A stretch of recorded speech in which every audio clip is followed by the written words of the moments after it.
I suppose I had been asleep for about 90 minutes when my mother came to my room and awakened me, and she said, "Your grandfather wants to see you." Well,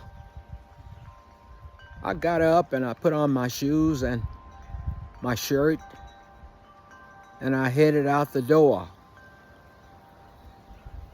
And my mother's last words to me were, "Whatever happens, you brought it upon yourself because you knew what you did was wrong. So don't complain about the consequences." Well, I was 12 years old, and I had to make that 3-block walk to my grandfather's home to confront him, or at least have him confront me about the fact that I had taken his car and wrecked it.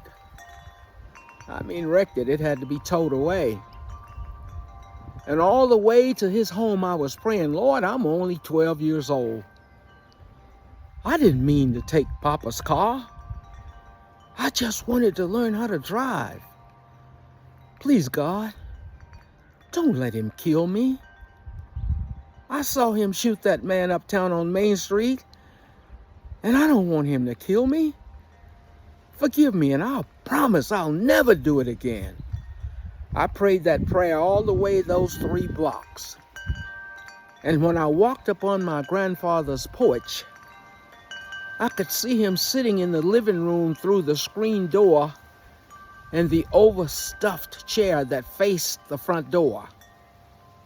And as I walked up the steps onto the porch and opened the screen and stepped inside, there he sat. Something within me said, "Don't let him speak first. You speak." And out of nowhere, I began to speak, and I said, "Papa, I know you're angry with me, and if I were you, I'd be angry with me too. But Papa, I didn't mean to wreck your car. I didn't mean to steal it. I was just going to take it around the block and bring it back and park it. But Mary Louise jumped in the seat on the passenger side, and she grabbed the steering wheel and tried to make me stop. And she kept saying, 'Stop, stop, hit the brake, hit the brake.' And Papa, when she kept saying, 'Hit the brake, hit the brake,' I kept pressing on the accelerator. She got me confused, Papa. And that's why I wrecked your car. I wasn't stealing it." And with that, I shut up. I knew that I should say nothing else. He sat there and he looked at me with this deep gaze that he often did when he was interrogating. Guess it was part of his training as a sheriff. And he said to me, "You know what you did was wrong, don't you?" "Yes, Papa." "You know that you should have never taken that car without asking your sister because she had my permission to drive it. You know that, don't you?" "Yes, Papa." "Now, what do you think I should do about the fact that you took my car? Don't you know that that's grand theft auto? That you could go to reform school for having taken my car without my permission? Don't you know that you could have hit some pedestrian walking the street? Don't you know you could have damaged somebody's property?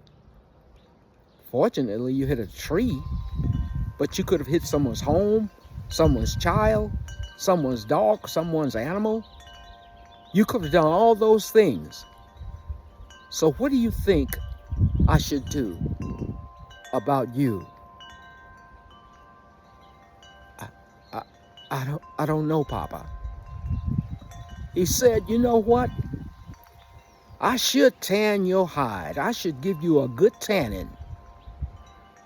And wipe your eyes. Stop crying. Now is not the time to be crying. Wipe your eyes. Straighten up. I think you've learned your lesson. I'm not going to punish you this time, but I'm going to tell you something. Look at me. Look at me. Don't you ever, as long as you live, touch any property that belongs to me without my permission. Do I make myself clear? Yes, Papa. Go on back home before I change my mind. I think you've learned a lesson. I turned and I walked out the door, and I was blubbering. I couldn't stop crying. I felt so bad. I was so hurt, so embarrassed that I disappointed my grandfather. It was a lesson learned. You'll find this story and others much like it in my new book, Weeds in the Garden of the Soul, that hopefully will soon be out on audio for those of you who choose not to read and just want to listen to somebody else read it to you. Weeds in the Garden of the Soul, available on Amazon, Barnes & Noble, and other noteworthy bookstores. Get your copy and be entertained, be enlightened, be uplifted. Find some pearls of wisdom that you can shelter within your heart.